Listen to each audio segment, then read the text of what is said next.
বাংলার ঐতিহ্য হলো সোনালী ফসল। বাঙালির গৌরব হলো সোনালী ফসল। এই সোনা, হ্যাঁ, এই যে নৌকা, সেই ঐতিহ্য, সেই পুরনো দিনের নৌকা, সেই পুরনো দিনের কথা মানুষ ও মুরব্বীরা বলছেন যে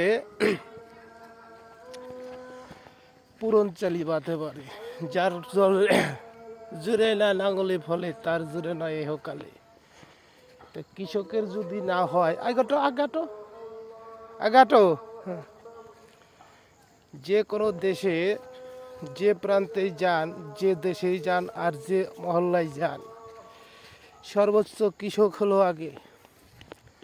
কৃষি ভাইরা যদি কৃষি ফসল দিয়ে যদি দেশটাকে পরিপূর্ণ করে না তুলতে পারে, তাহলে লাখ টাকা কন 50,000 লাখ টাকার কর্মচারী যারা অফিস আদালতে বসে চাকরি করে,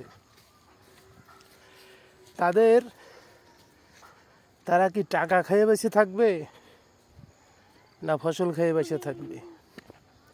সেজন্য প্রত্যেকটা দেশের কৃষকের এত হ্যাঁ থেকে ও চারাই পানি দিছে তো, তাই প্রত্যেকটা দেশে, খালি শুধু বাংলাদেশ বাদে প্রত্যেকটা দেশে আমার মনে হয় যে আমাদের চাষি ভাইদের, কৃষকের মূল্যায়ন বেশি। হ্যাঁ, এই আমাদের একমাত্র বাংলাদেশ বাদে। বাংলাদেশের চাষিদের বলে গায়া ভূত, খ্যাত, গাধা, ছোট লোক, কত কিছু।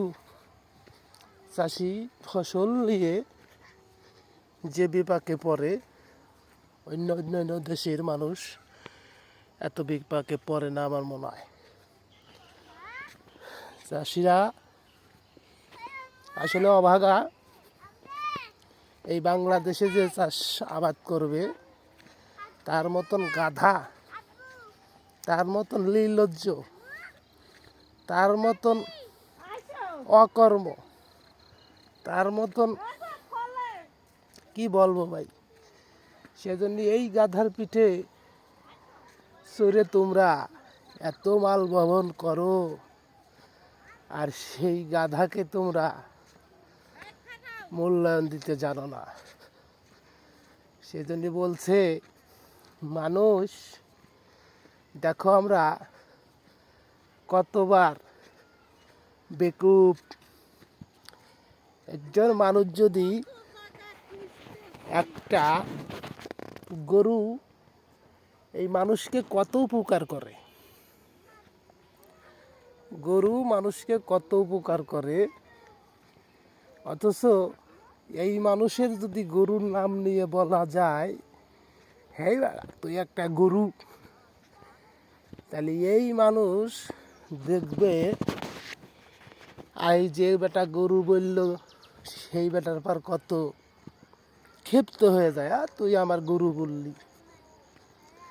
আর এই মানুষ দেখো সারা জীবন গাধা এত উপকার করে, সেই মানুষের যদি গাধা বলা যায়, তাহলে এই মানুষ যে গাধা বলে তার পর চড়া হয়ে যায়, চড়া হয়ে আর বলে বেটা তুই আমার গাধা বললি কেন? আসলে আমরা দেখেন কি বেকুব, গাধা গোরা গরু যদি বলি, আমরা যে বলে তারপর ক্ষিপ্ত হয়ে যাই। আর যদি আমাদের এই পৃথিবীতে জন্ম নেওয়ার পরে কোনো দিন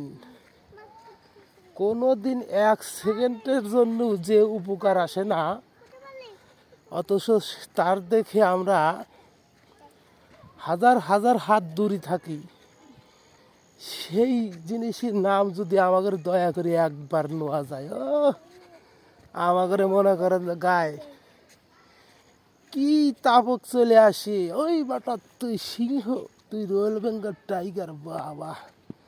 শালার মানুষ এত বেকুব যে পৃথিবীর বুতে যে কোনোদিন মানুষের উপকারে আসে না, তার যদি একবার নাম নেওয়া যায় মানুষ কত খুশি হয়।